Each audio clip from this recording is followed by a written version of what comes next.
Basement level vibes with another one, straight up blackness. Aye, who tell the truth? Mark Benskop, defend the ghetto youth. Mark Benskop, radio station is the fruit. Mark Benskop, straight up from the root. Mark Benskop, who tell the truth? Mark Benskop, defend the ghetto youth. Mark Benskop, radio station is the fruit. Mark Benskop, straight up from the root. Mark Benskop, I do it for the love, him not do it for no money. Straight up, him attack, educating everybody. Big up my friends and big up my family. Turn on the radio, catch the vibes, it's integrity. Straight up, Benskop stands for unity. One people, one nation, one destiny. Free up the truth in the air, even the blind can see. The deaf can hear, the dumb can talk, the cripple can walk. Boom. Who tell the truth? Mark Benskop, defend the ghetto youth. Mark Benskop, radio station is the fruit. Mark Benskop, straight up from the root. Mark Benskop, who tell the truth? Mark Benskop, defend the ghetto youth. Mark Benskop, radio station is the fruit. Mark Benskop, straight up from the root. Mark Benskop, we have to gather wrong, grab a seat and sit down, pay attention. Education, liberation, we have to stand strong. Benskop upon the radio, lively up the program. Everybody call somebody and let them turn and tune and on the radio and catch the boom song. We boom it up already, we have to boom it up again. Expose and reveal him. Who tell the truth? Mark Benskop, defend the ghetto youth. Mark Benskop, radio station is the fruit. Mark Benskop, straight up from the root. Mark Benskop, who tell the truth? Mark Benskop, defend the ghetto youth. Mark Benskop, radio station is the fruit. Mark Benskop, straight up from the root. Mark Benskop. I can't take it no more. I can't take it no more. Can't take it no more. Imagine 18 hours of blackout and you're telling people progress. Cost of living gone up 100%, yet you give public servant less. Mr. President, listen to the people. Search your soul and you will confess. I want you try surviving on the public base, then you're gonna know but stress. Cause I done fed up, you done fed up, he done fed up, she done fed up, we done fed up, the people fed up. You're hiding corruption inside the cup, look how evil set up. The people fed up. They don't drive no fear with the citizen. They may want the people speak out. Freedom of speech done gone inside the gutter. Knock off when you open your mouth. Discrimination in entertainment, and you're talking about one Guyana. When the Ministry of Culture keep the big shows, one set of girls and banner. Cause I done fed up, you done fed up, he done fed up, she done fed up, we done fed up, the people fed up. You're hiding corruption inside the cup, look how evil set up. The people fed up. Every picture you take and promise you make, everything you do is about clouds. Then you come into me for I shake your hand, there's nothing to smile about. Corruption inside every sector, but when it comes to them they send you. Try investigate efficiency, right?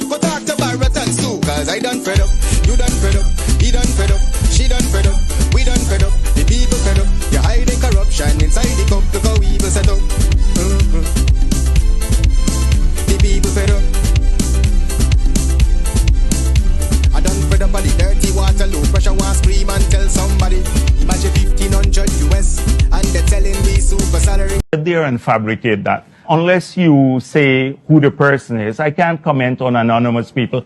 Okay, well, let's talk about specific individuals. What is your relationship with Mr. Su Jurong? So my relationship? Nothing. He is... Oh, Jesus Christ, if cost of living double, I don't know what happened. A pound of sugar is $300 already. Flour, everything gone up. Everything just raising. You gotta get about $40,000 for buy good ration. You gotta get 3 man now. A weekend man, a monthly man, and a fortnight man.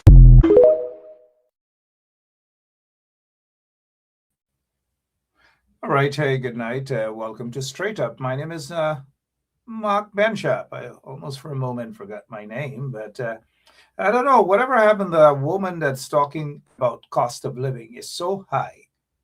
One person said a couple months back that cost of living, and I want you guys to listen to this carefully, Ralph Fredericks and Shelley Douglas and Denise October, Keith Beresford and Savage Tish. Hi, Savage Tish. I kind of like that name. It sounds rough. I like rough names.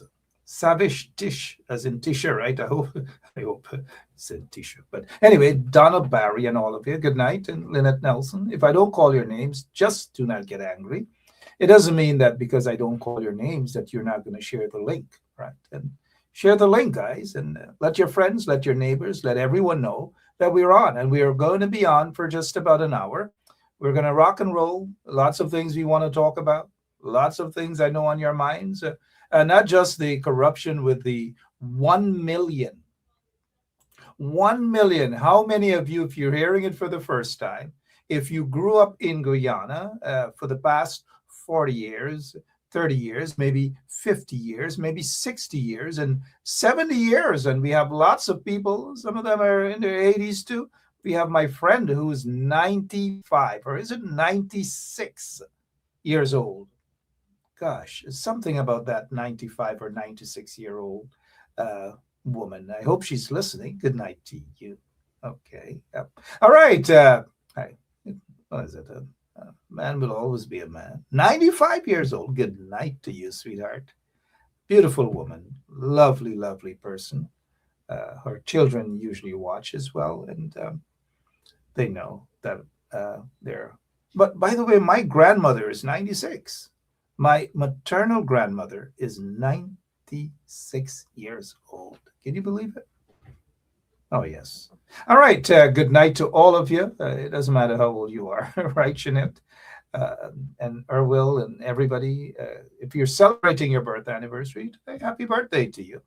If you celebrated your birthday a couple of days ago, yesterday, or whatever, belated birthday, we know there was a gentleman, 80, I believe he's 81, Elliot, Ernest Elliot.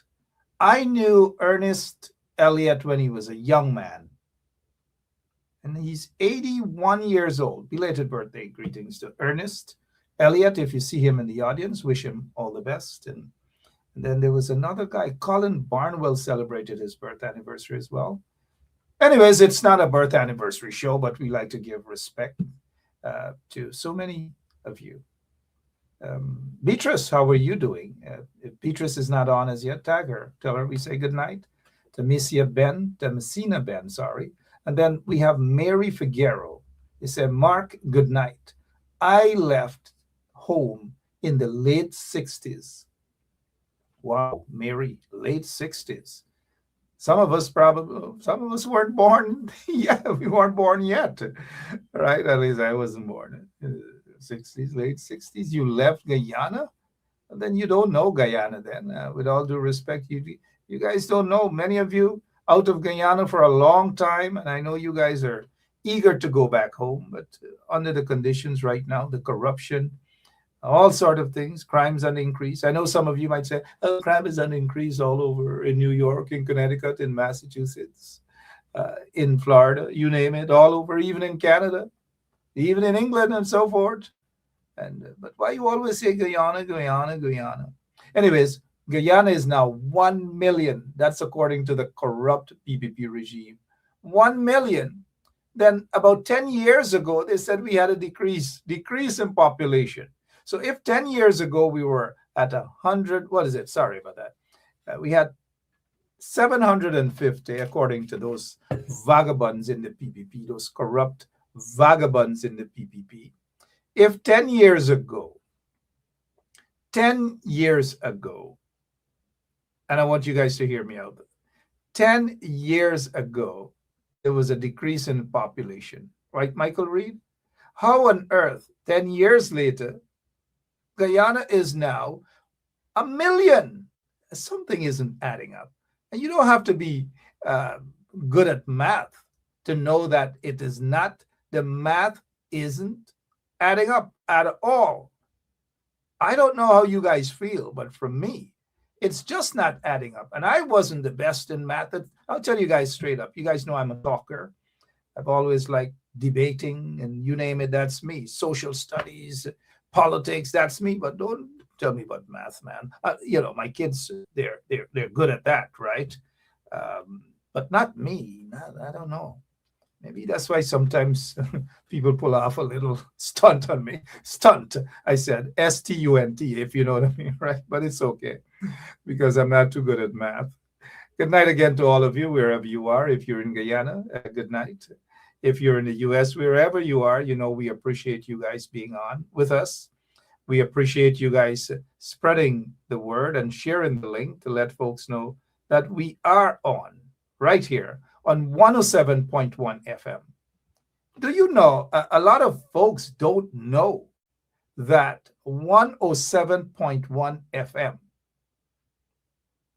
Ben Shop Radio, it's actually a radio station on the ground in Guyana. It is a radio station, but they starve us from ads. They don't, the corrupt PPP regime, they don't give us any ads. They try to squeeze us against the wall so that we can buckle, but we don't do that. We just don't. At least we're still there. We broadcast as often as we can, whenever we can, but we are constantly on social media for you guys. But I'm just reminding you folks that 107.1 FM is a radio station on the ground in Guyana, and something that those in the opposition, they don't make usage of it at all. I'll tell you guys this straight up. They don't make usage of it. I'm not coming on here to cry and complain like a little, I'm not. I'm just telling you guys what the reality is. And sometimes we wonder, the opposition, do they, Asim, Shakur and others, are they really serious? Because the PPP wouldn't miss out on an opportunity for media houses and so forth, especially when they were in the opposition. But this is a different kind of folks in the opposition. I'll tell you guys this. Again, I'm not complaining. It's just reality, right? Okay. I don't want to complain. We're here to talk what's happening. What's happening in Guyana, I don't know. Every single day there's something. There's something in Guyana. Every single day. 2 killings, murders on the increase. But before we continue with this murder on the increase, let me try our operator to get Dr. Terrence Campbell for maybe a minute or so. I want to ask him a question about the 1 million. 1 million. We're gonna, if our operator can please get in touch with Dr. Terrence Campbell. He's the lead of the APNU 12 members of parliament. I want to hear his take on this 1 million. 1 million. Whether it's surprising or not. So our operator is going to get in touch with Dr. Terrence Campbell, and we'll get, in fact, yep, our operator has him already. Thank you. Dr. Campbell, if you can hear us, you're actually live on Ben Shop Radio. Good night. How are you, sir? I'm good. Always good to hear from you, Mark. I feel like I win the lottery. Yes, and we will circle back on the lottery later on. But Happy New Year to you publicly. I hope you guys are doing well, the 12 MPs. A lot of folks are depending on you guys. But before we get to any second question you may allow me, let me ask you the main question, and the main reason for calling you is about this 1 million people now, the population. Talk to us about that, please. I hear 1 million I thought you were talking about money that you send me, Mark. By the way, you gotta wait until I can't send you because there's no cash grant. There's nothing. It's done. Looks like I could be waiting a long time. Absolutely. No, the number is was a bit of a shocker. We have not seen that kind of growth in the census numbers historically. We know that there is still high migration from Guyana, even though we're the fastest growing economy. I'm an employer and I see my own people leaving with green cards, and some not even with green cards, just moving to the United States and staying illegally. So there's still heavy migration out of Guyana. So the number is a bit of shock. We haven't seen that kind of jump in population growth. And it doesn't match with what is known of the Venezuelan population and the other migrants who we have seen come, some Cubans, some Brazilians, some Indians and so on, come to stay in the country. So it requires great study, access to the raw data and so on. But in the meantime, in short, like the numbers on cost of living and inflation, here again, I have no confidence in this number that has been produced. Absolutely no confidence. Not so long ago, maybe just about approximately 10 years ago, there was a decrease in population, at least so we were told.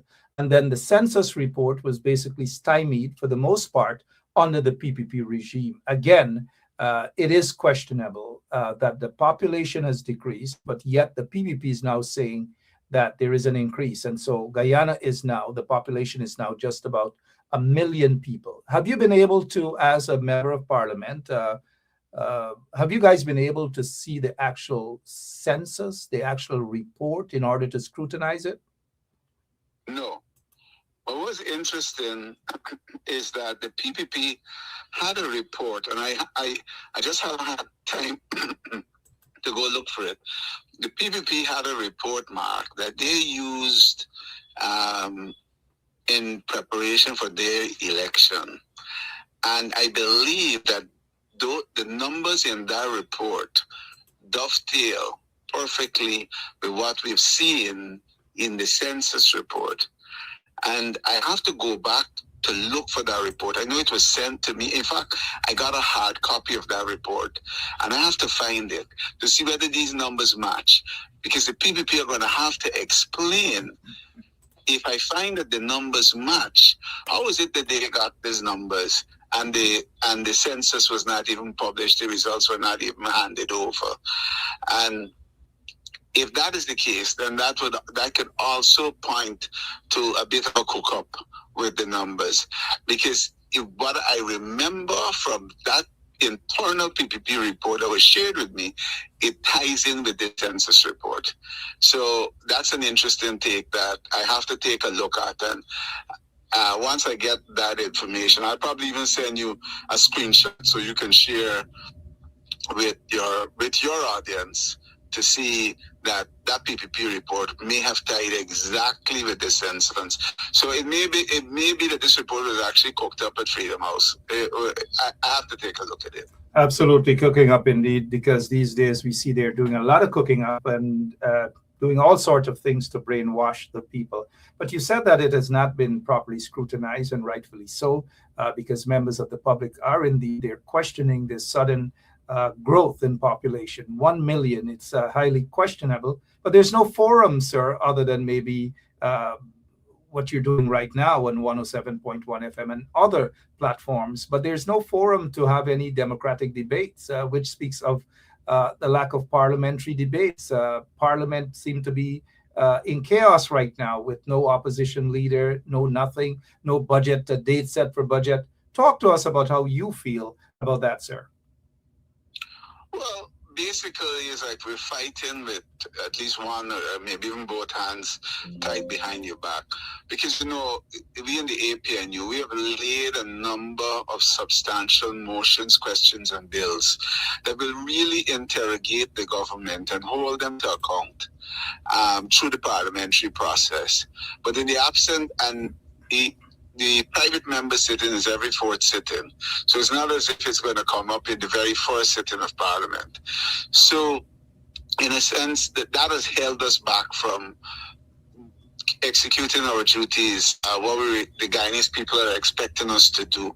So we in the APNU, we are anxious, very anxious for Parliament to be convened so that we can get to our questions, motions, and bills. And once we get to those questions, there are substantial issues that we are raising. In fact, perhaps tomorrow or Friday, I will draft an amendment even to the Integrity Commission Act, which will call on the President, the Leader of the Opposition, and all members of Parliament to declare they have to declare their assets, but for the Integrity Commission to publish a summary of everybody's assets so we can see how those assets grow and what those assets are from year to year. If you're willing to serve in the public domain, then you have to be willing to be transparent. So these are some of the substantial things that we'd like to get done through Parliament, but we can't get it because Parliament has not been sitting. Parliament has not been sitting, and I'm sure it's not sitting well with you guys in APNU. That Guyana, probably for the first time in history, does not have an opposition leader. Can you explain the process? Because it is not that someone is just sworn in just like that. There has to be an election. Someone will have to, or individuals will have to be nominated. Can you explain that process for our listeners, please? The speaker ought to have called a meeting of the non-governmental members of Parliament, that is the entire opposition, and for the election of a leader of the opposition. It is not a convening of Parliament. Parliament doesn't have to be convened for this. He can send out a notice and listen, I want all you guys here under this mango tree.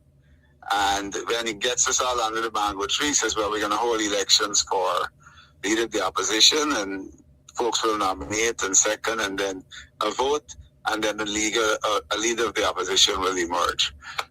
But so far, the Speaker has declined to call for that election. Did the Speaker offer a legitimate reason? Is he sick? Is he in Dubai? Is he getting operation to cut something? What's going on? Any excuse? No excuses be provided. My understanding is that he's out of the country at the moment. He's been out of the country for a while, or when it's convenient for him. But how unhealthy it is for democracy, because you have three branches of government. Unfortunately, under the PPP, there seemed to be just one branch. Well, you raised it, Mark, that outside of Parliament allows even for opposition members, as an example, to put questions to ministers and force them to answer. Now, Mark, you can, through your program with your listeners, you may raise questions, but they don't have to answer. You may write a letter to the newspapers and demand the answer. They don't have to answer. So a parliamentarian can raise the question and put it as long as the Speaker allows the question. And we have to watch the role of the Speaker there. As long as the Speaker allows a question, motion, or bill, or whatever, then that minister has to answer. He can't escape anymore. And as an example here, I've asked questions. I've already submitted questions on the Gold Scholarship. You'll remember there was a big scandal last year, January, with Staffordshire University, where the students were not registered at Staffordshire. And nothing has come out of how much money was paid to that institute in India that was really collecting the money, and whether it has been recovered. And there are questions too about the importation of poultry that I have put, and others have put questions in relation to the digital ID card and so on. And so we need Parliament so we can hold this government accountable.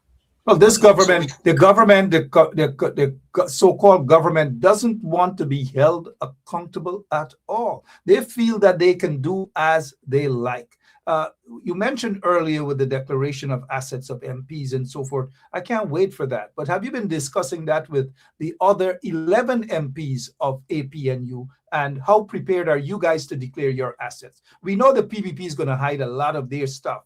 Susan, good night if you're listening. But go ahead, Mr. MP. So we have an internal process. So we I will draft a bill, and then we will follow a similar process to Parliament. I will submit that to my MP group. They will scrutinize it and so on before it comes into the public domain.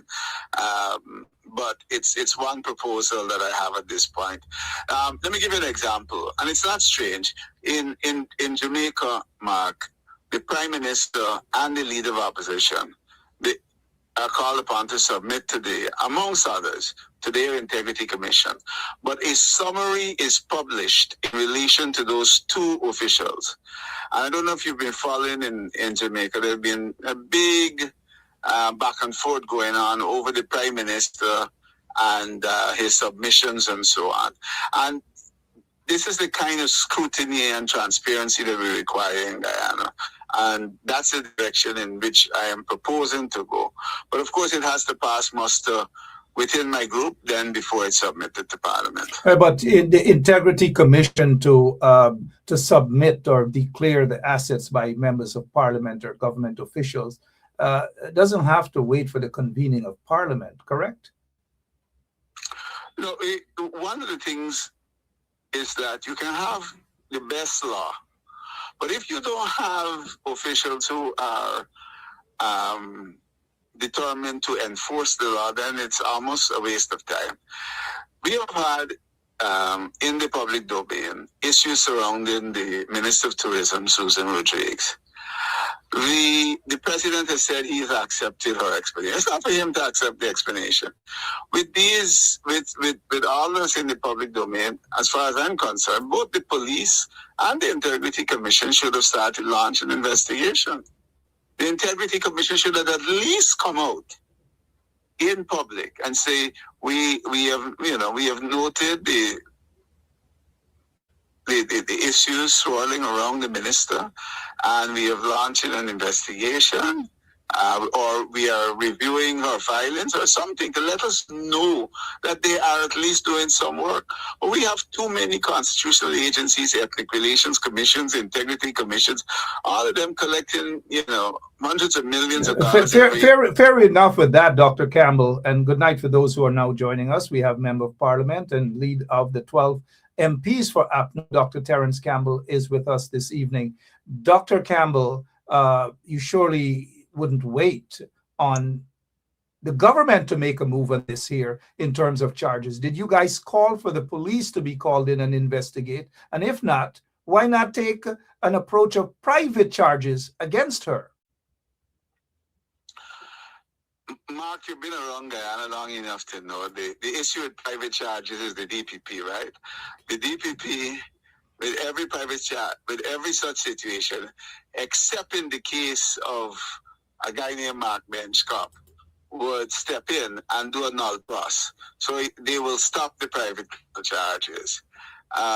The report to reporting it to the police also. It is something that I have thought about of reporting the matter to the police, but I haven't done so as yet. I'm still studying what is the best avenue to really have this. Dr. Campbell, the best, not to cut you, the best avenue is not to study which is the best avenue. It's to walk right into Breakdown Police Station or the so-called crime unit and say that you believe that a crime has been committed, allegedly, and therefore ask them to investigate it, whether the DPP prosecute or not, or they null pros, because you're correct. They know when to null pros and when not to do that. But let the public see that it has been done and force them to make a decision. Hopefully you guys would do that pretty soon. As we move on to another question, I know I only asked you for one, but what is your take and what is your party's position? You already asked 15 questions. That's correct. What is your party's position on this recent news that a senior member of the Guyana Police Force has once again, a senior member has gotten his visa revoked? That's Mitchell Caesar.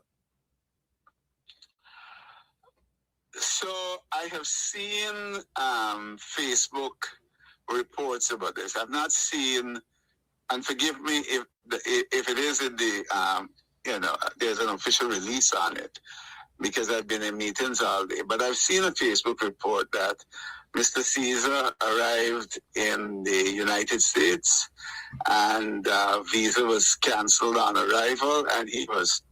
Let me just say that he did not arrive. He did not touch foot. He did not go on the plane. Upon his visit to the airport or so forth, he learned that his visa was revoked. So continue, though. That's a point of correction. So this happened at Timiri. Yes. Go ahead. Okay. Right. So it raises a number of questions about the reasons for the revocation of the visa. And we haven't had an opportunity to discuss it, but we will discuss it and issue a statement shortly. But I can say that in every such case where, and it does point to, one knows, and so we must see this as evidence of systemic issues within the police force, because he is not the only police officer to have come to the attention of the United States authorities. But in relation to Mr. Caesar, an investigation should be done into the reasons for the revocation of that visa, because United States officials are do not usually lightly revoke one's visa, especially that of a serving police officer. And lots of senior police officers have had their visas revoked. Hopefully you guys in APNU would write to the Commissioner of Police requesting an explanation, whether he gives one or not. That can be an avenue to put their backs against the wall. Also, because Caesar is in a very, very important position, such as crime. We are told that the crime chief, Mr. Blanham, has had a deputy in the name of a youngster senior superintendent or superintendent of police, Ned. Hopefully that's some sort of change that we're looking at the major crime unit to do a major shakeup, because major crime unit, it appears as though the person who's responsible for major crime is allegedly involved in major crimes. I know this is it's an impromptu, and we really appreciate your time, though, Dr. Terrence Campbell, with us this evening.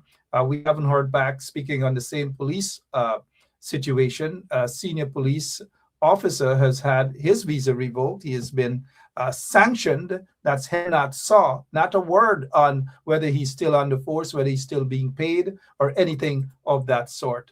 Does that make you? Listen, the way the PPP and the Guyana force to go, you can expect that Saab will be made a deputy commissioner or even commissioner sometime soon. Yeah, but you guys are the opposition. You can't just say with how they operate, you can expect them. You guys got to stand up, take your boots off, and fight. Come out of those meetings, those all-day meetings. All right?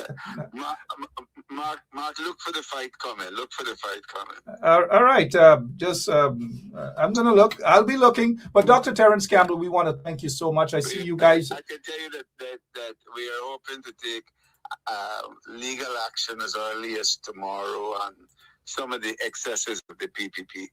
And so the fight is there, and the fight will continue. Thank you so much. The fight is there. I see you guys are busy on the streets. You're in Linden. You guys are all over the place. What are some of the major concerns of citizens as you walk around the country, sir? Water, housing, cost of living. I should say cost of living. Cost of living is the biggest issue that there is. There are issues with water supply all over, housing, land. It's myriad. Mark, the majority of people in this country are really suffering with this economy. I'm happy that MPs Sherrod Duncan and Joretta Fadance, they have been in Region 1 and so on. And they have highlighted so many instances of incompetence and corruption, especially in the relation of contracts for infrastructure build. These are things, infrastructure that should bring help in terms for people in terms of education, in terms of health, in terms of roads, and basically so many of these projects are stalled, and there's no value for money coming out, for the taxpayer. So these are some of the issues that are out there. But as you go around the country, sometimes your heart bleeds with the cries of the people. And the conditions in which many of our people still live in poverty. It's such a shame and disgrace. A country that is supposed to be rich with natural resources, oil, and all manner of things. It's a shame. But it makes us more determined to work hard and to remove this PPP government. Absolutely, doing so. Third party, the Secretary of State, U.S. Secretary of State, called Dr.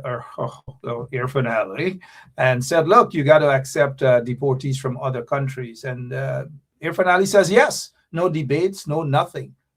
Finally, how does that make you feel, sir? Let me say personally, I'm opposed to the acceptance of third country nationals in Guyana. It's a matter that I believe the entire opposition ought to come together to discuss. It's one of those national interest matters. Another one that I'm hoping that the entire opposition will come together to discuss is GCOM. GCOM is already taking steps for local government election. I'll come back to the issue in a second, but I'm just pointing out something here. Already taking steps for local government election with a commission, Mark, that has not met since just around elections time. The official results have not been declared by the commission. An evaluation report was supposed to be done on the election, and that will then inform, because the commission is required to supervise elections in Guyana. So at the end of every election, there's an evaluation report that's done, and then that informs how they're going to approach the next election. And none of this has been done. The chairman has not called a meeting of the commission, and they are now going ahead with preparations for a local government election. So issues like GCOM and issues like the acceptance of third country nationals ought to be discussed and addressed by the entire opposition. And I'm looking forward to steps being taken in that direction soon. All right, maybe steps to be taken in that direction soon. It's just my take. Walk up the steps of the court, forcing the quote-unquote president of the Cooperative Republic of Guyana that these decisions ought to be discussed at the national level, mainly in Parliament, that he cannot just make a decision just like that. I don't know. The fight has to be more, but like you said... the issue with going up the court steps is on an issue like this, very often the courts want to see evidence of some agreement that has been signed and so on. But I said, look out and you will see perhaps within the next 24, 48 hours, where I will personally take steps, legal steps, to put a stop to the excesses of this Irfan Ali administration. Dr. Terence Campbell, I'll tell you what, I will be looking, because I want to look and I want to see exactly, our audience can see that I'm ready to look. I want to see what you guys are doing, and we will circle back at that. Dr. Terence Campbell, a businessman. Within 48 hours, a matter should be filed. Thank you so much. We will be watching here. We will be observing. We thank you so much. 2026, give my regards to all of your other MPs, the 11 MPs, the ones who are working extremely hard. God bless you, sir. Thank you much. God bless you too, Mark, and God bless you to your listening audience. Thank you, Terence Campbell. Good night. Thank you, sir. Terence Campbell there for you guys. Dr. Terence Campbell talking about what's happening with the situation in Guyana. And, lots and lots of problems. I repeat, lots and lots of problems in Guyana. And it's unfortunate that such a rich country, every single day, corruption upon corruption, problems upon problems in that country. And I don't know how you guys feel. Folks like Mary Figueroa said she left Guyana in the 60s, right? That's a long time now. In the 60s, Guyana then, compared to now, is a different Guyana. Our operator is going to get in touch with Member of Parliament, Sharma Solomon. As you know, Sharma Solomon held quite a few good high top positions in Guyana, chairman of Region 10, mayor of Linden, and now he is a member of parliament. As who is it says? Jagdir says parliament, right? So we have we're going to try to get in touch with member of parliament Sharma Solomon because I want to talk to him. Our operator, yeah, our operator has member of parliament Sharma Solomon with us, and I want to ask him a quick question as it pertains to some discrimination and some all sort of disrespect to the people of Linden and Region 10. Member of Parliament Sharma Solomon is with us. Good night to you, Mr. MP. How are you? Hi, bless. Good night, Mark. I am good. How Yeah. yourself? Not too bad, thank you. Sharma Solomon, MP, with us. First of all, I want to touch on this 1 million. 1 million is the population of Guyana right now. Are you surprised? I am surprised that the government is with the audacity to now release this census after they would have made so many persons making decisions in the absence of proper data to guide them, and at this time to release the census with so many question marks after being forced to do so. I am not surprised, Mark, and I think Guyanese should be very suspicious. Nevertheless, we are there to examine as what we are doing right now. I think MP Sherrod Duncan made a very good analysis and assessment of where we are in terms of the housing and the housing sector. I am shortly going to be putting out an analysis of what the numbers relate to in terms of Region 10. And the methodology of the census, Mark, varies significantly from what the 2012 and 2002 census used in terms of arriving at those numbers. So I know that is going to be the government's justification as to how they arrived at some of those numbers with a changed approach. And we will now have to look at the methodology. But nevertheless, those numbers will be examined and we will be reporting to people with a proper assessment of what we find. Proper assessment, because lots of people are questioning this 1 million. Lots and lots of people. Mr. MP. Mark, there's so many things to question beyond 1 million, and that is why that is very important. And I very much like how MP Duncan crafted his analysis on this portfolio, especially with housing. This is a housing population census. And I think what you see in those numbers tell a lot of the story in terms of the level of disproportional distribution of wealth, especially through home ownership, and in terms of the distribution of land to those who are desirous of building their homes. I think those assessments are very important for persons who want to see in terms of building generational wealth and knowing what home ownership can do for them, how they're being left out of a society that should ensure it considers their ability to build generational wealth. So yes, Mark, there are so many things to be discussed, and we will take the time to break them down in the APNU under the respective portfolio. Like I said, tomorrow I will be examining those numbers as it relates to Region 10 with reference to housing and the population, but more so in terms of the economic distribution of wealth across the region. All right, lots of information right here tonight on 107.1 FM. Can you talk to us about the situation with the renaming of the Winifred Gaskin Highway out there? What's happening?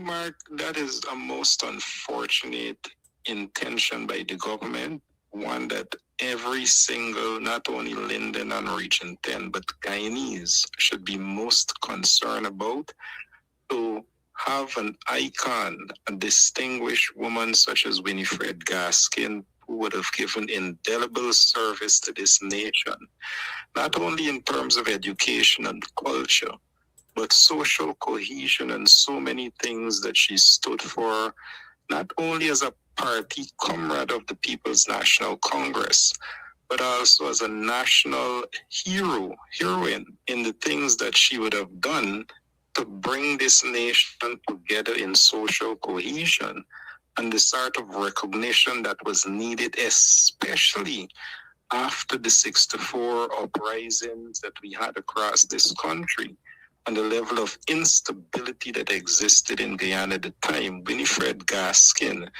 not only stood as a woman among women to be recognized for such efforts, but even our parliamentary work and our international recognition goes beyond what so many Guyanese would have recognized women to do at that time. Now, in recognition of such an individual, Linden is proud to say we have adopted the name of one of the most significant piece of infrastructure that moves from the Wismar-Mackenzie Bridge, more so the Burnham Drive junction of the Wismar-Mackenzie Bridge, all the way to the Wizrock junction of the Bay Rock Community Center, which is just within the township of Linden, to have such a piece of infrastructure as the highway named after such an individual of reputation. Now, it has recently been brought to our attention that in some of the works being done around the bridge and work being done from the Linden to Mabura Road, it is the government intention to rename the entire strip from the bridge all the way out of the region number 10 to Madia, to Mabura, to be called the Rupununi Highway. This mark will be strongly objected as that stretch of road within the Linden community from the Burnham Drive Junction to the Wizrock Junction, which extends to Bay Rock, must maintain the name Winifred Gaskin in honor of such a Guyanese icon. I think it goes beyond just what the government thought they would have slipped by Linden. It is the intention of this government we see on many pieces of infrastructure that holds the name of resemblance and impression by the founder leader of the People's National Congress and the party members to be raised from the recognition of this tongue, which will be strongly objected to, Mark. And not only those institutions and individuals, but we also see where facility like the Mackenzie Sports Club is being called the Mackenzie Stadium. We see where the Bay Rock Community facility is being renamed to some other piece of name. Those things are being done without the involvement, without the consultation, and without the input of residents and institutions such as the municipality that represent residents of objected to, Mark. Yeah, I'm sorry. Go ahead, Mr. Solomon. Yes, and those things will be objected to. Oh, yeah, absolutely will be objected to. Winifred Gaskin, there she is. A lot of you, especially the younger folks, may probably say, some of you may not have heard about her, but she was born in Buxton many, many years ago. That's on May 10th, 1916. 1916, she was born in Buxton. But let me also say this, Mark, about just you giving some piece of history of such a recognized woman, and it's unfortunate how you've not given, as this government should have, when they did the renaming of the Tamari Airport, the Chedi Jagan, the APNU never made an issue even though it was seen as an offense to our Amerindian brothers and sisters, to interrupt such a name, even recently with the naming of the Demerara Harbor Bridge, and to think that this government, as you are outlining all of the accomplishments of this distinguished Guyanese woman, to think that they can erase such a reputation is most disturbing and should be most disturbing to every single Guyanese. Well, the current PPP regime, the government, so-called government, they don't have any shame. But in 1966, Winifred Gaskin acted as Prime Minister of Guyana. Can you believe Prime Minister? But I just want folks to see and to know that there is a secondary school in, I don't know, Mr. Sharma, do you know that there is a secondary school named after Winifred Gaskin? Let me see if any of your audience, if any of them know, and where is that school located? Here it is. Winifred Gaskin Memorial Secondary School. Any one of you in the audience, can you say where this school is? I know this school very well. I know that walkway. I know that classroom. All the way to the right, the first floor, that's Form 1. Then you go towards the left, it's Form 2, Form 3. And then that is all the way to the left. That is where the lab used to be. And then that's the stairs to go upstairs. And that's where you have Form 4, Form 5. And then all the way to the left, all the way to the right, on the top floor, the second floor is where the teacher's quarters would be.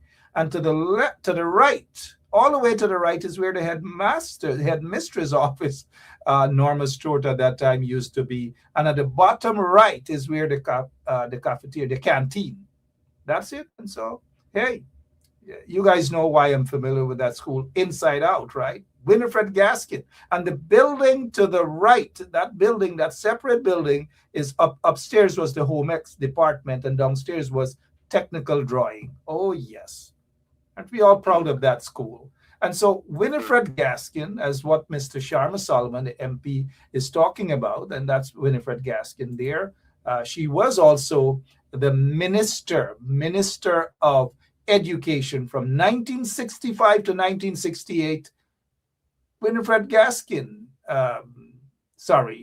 when was it? Yeah, she became a minister, following the 1964 election, she became Minister of Education, Youth, and Community Development. But the corrupt PPP regime, the racist PPP regime, they want to rename that area that Mr. Sharma Solomon just mentioned something else, and they want to remove her name, Winifred Gaskin. Do you know, Mr. Solomon, quickly, that they are also planning to break this school down, Winifred Gaskin Memorial Secondary School located in Manchester Village under quarantine? Have you heard any such? As I said, Mark, it is not surprising of the attitude of this government and their behavior in trying to rename and to remove those individuals who would have given yeoman service to this nation, notwithstanding their political affiliation. It is a government who treats shame.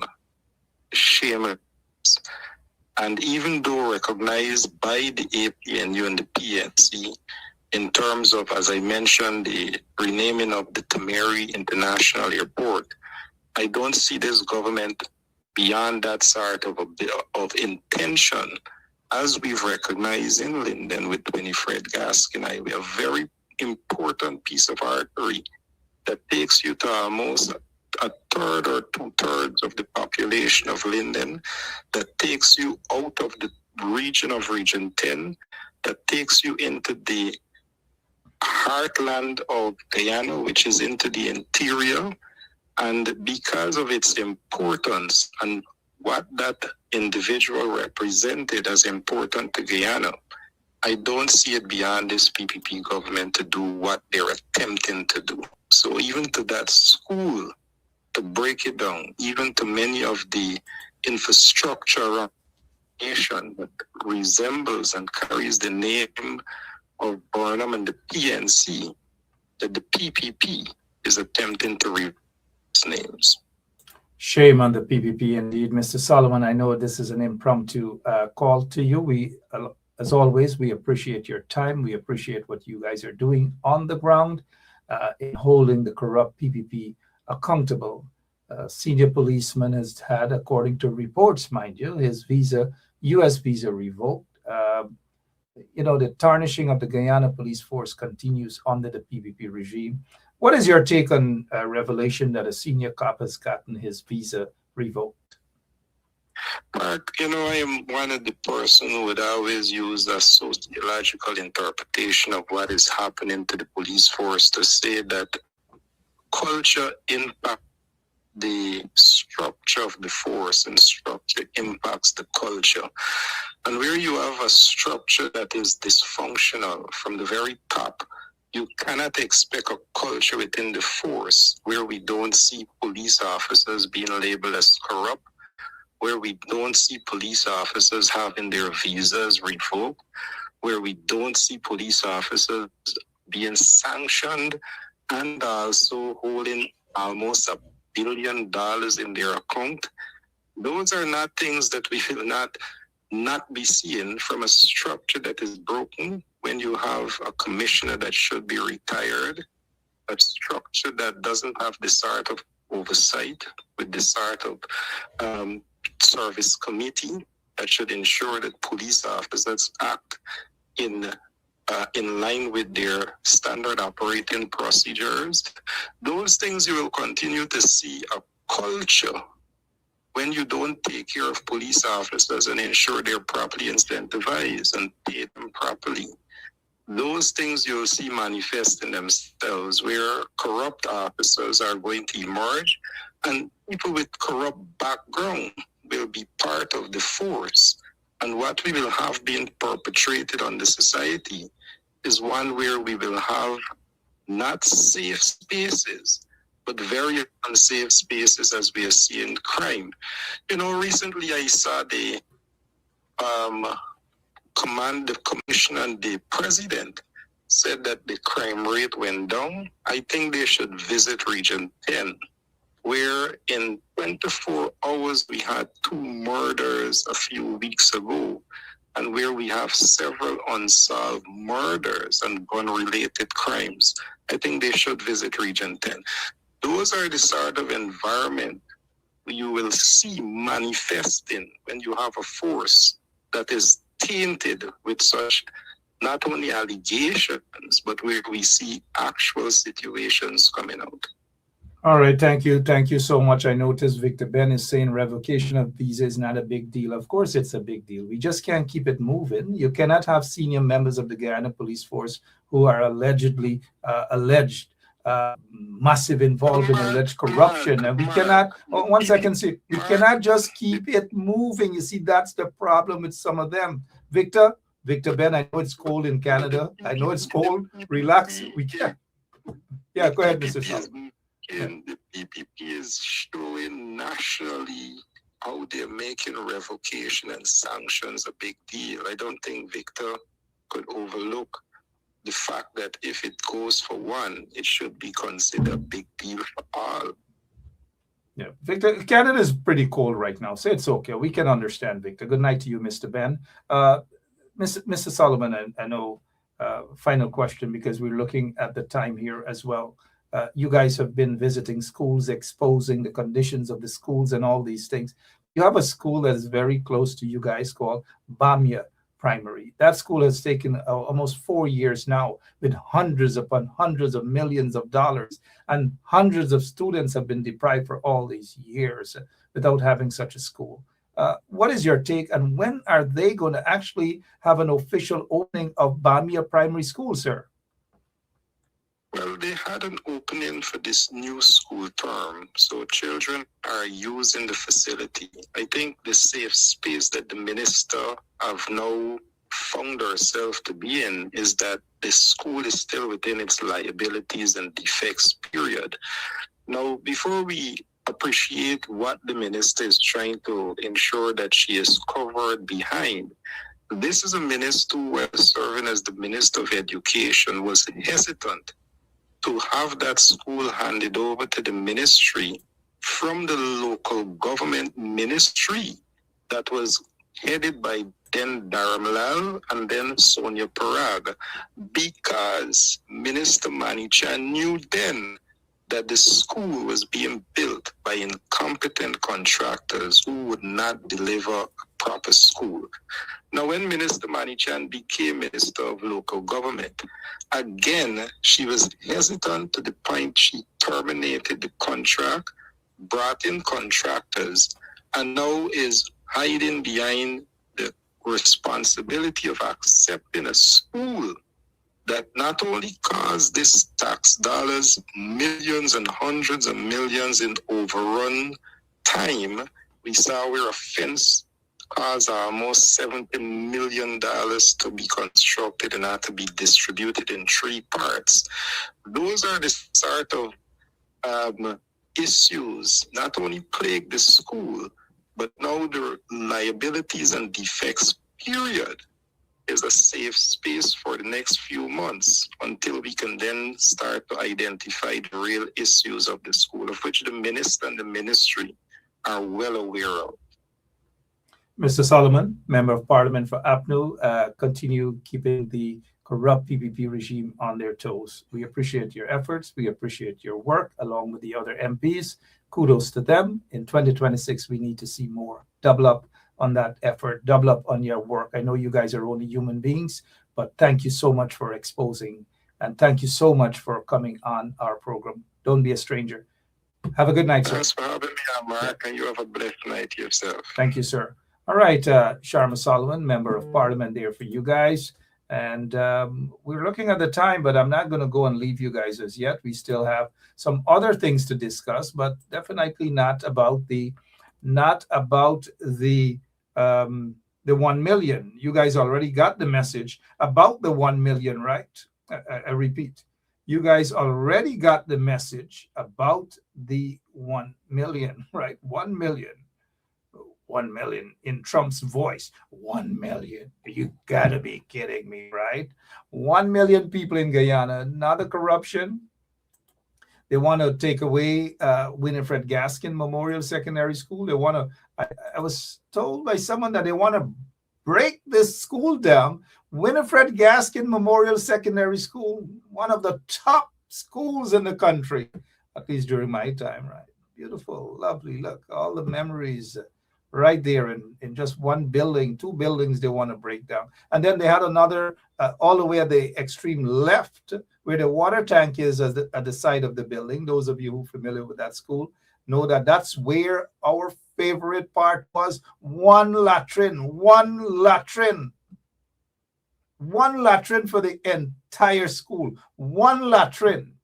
Of course, you know, we used to make sure we prepare the latrine for when the teachers go in, right? Especially the math teachers. Well, not the Spanish teacher. Y'all know who the Spanish teacher was, right? Good night again to all of you. But shame on the corrupt PPP regime. They want to rename all the things that has a stamp, the things that have the stamp of the PNC and Burnham and all things. That is what this corrupt PPP regime is doing. Are you guys going to sit back and allow these things to happen? I don't know. You shouldn't. You shouldn't do that at all. But before we go, here is the news. 75, the U.S. to suspend visa processing for 75 nations. That's according to the State Department. 75 nations, Barbados. Maya Motley, where are you? Barbados get caught up. Maybe this explains something isn't adding up. When was the last time you guys heard from Maya Motley? Maya Motley is very quiet. God blimey, I don't know what's going on. Maybe we should ask Maya Motley to come on the program sometime. Yeah. Maya Motley is quiet, but Barbados got hit. And I suspect that the ban is just going to be for about a couple of months, who knows? But what the U.S. is doing, they're basically scrutinizing all immigrant visa applications. All immigrant. Now, there's a difference, as some of you guys would know. There's a difference with the immigrant visa applications and non-immigrant visa applications. But according to what the State Department is saying, at least thus far, This applies to immigrant visa applications, and tremendous amount of scrutiny. It is going on all over. They're looking for fake documents, right? But I want you to hear me out. Jamaica got hit. Barbados got hit. Grenada got hit. You guys read between the lines. They got hit. But Guyana got spared. Well, a little more oil in my lamp, keep me going. Oil. Guyana got spared. Oil. I'm telling you guys, oil of this situation, oil of what's happening. Guyana got spared. All right. Good thing, mind you, good thing, because a lot of Guyanese, they have their applications, their heart is beating, and rightly so, but Guyana got spared.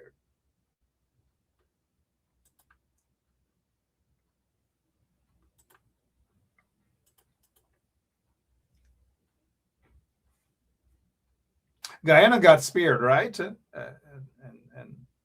if any time Air Finale and those guys and gals and those corrupt individuals step out of line, I'm sorry that I have to blink at you guys like that, but I'm looking at the time. I've got to go. Trinidad got spared too. Thank you so much, Gershel. Appreciate it.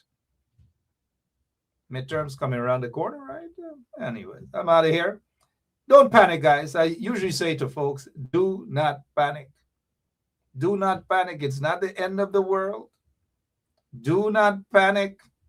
Be patient. And I say to a lot of my clients when they, good night to you guys. Be patient. Be patient. Don't rush the brush. Be cautious. Be smart.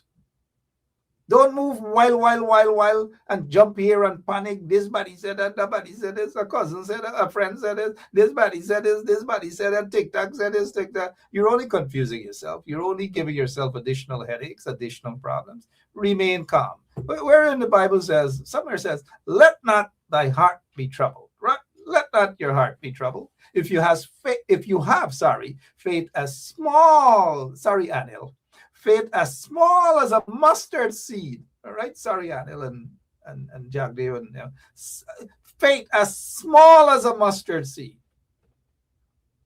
You shall overcome. Be patient, guys. Be smart. Be wise. And think before you act. That's all. Read between the lines. I love you guys. God bless you. I'll see you tomorrow, same place, same time. We should have another guest on. We will. Until then, all the best. Good night to Susan Rodriguez. She's fighting back. Right. I'm out of here. We got to go. Usually my supervisor is here. I've got to go, guys. I've got to go. See y'all tomorrow. Same place, same time. On behalf of my executive producer, Emma Sophia Benshap, we are out of... So long. I can't take it no more.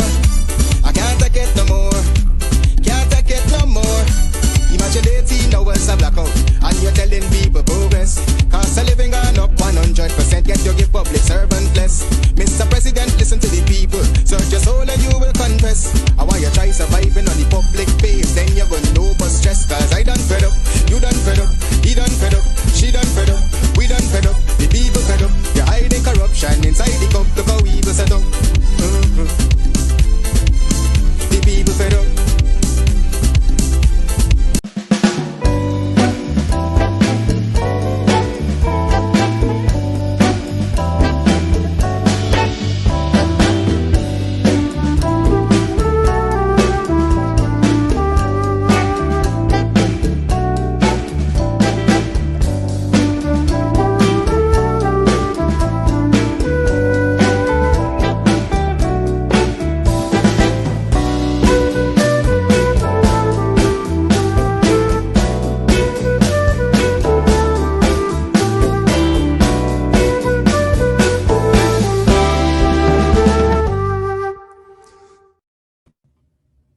Oops, we're back again.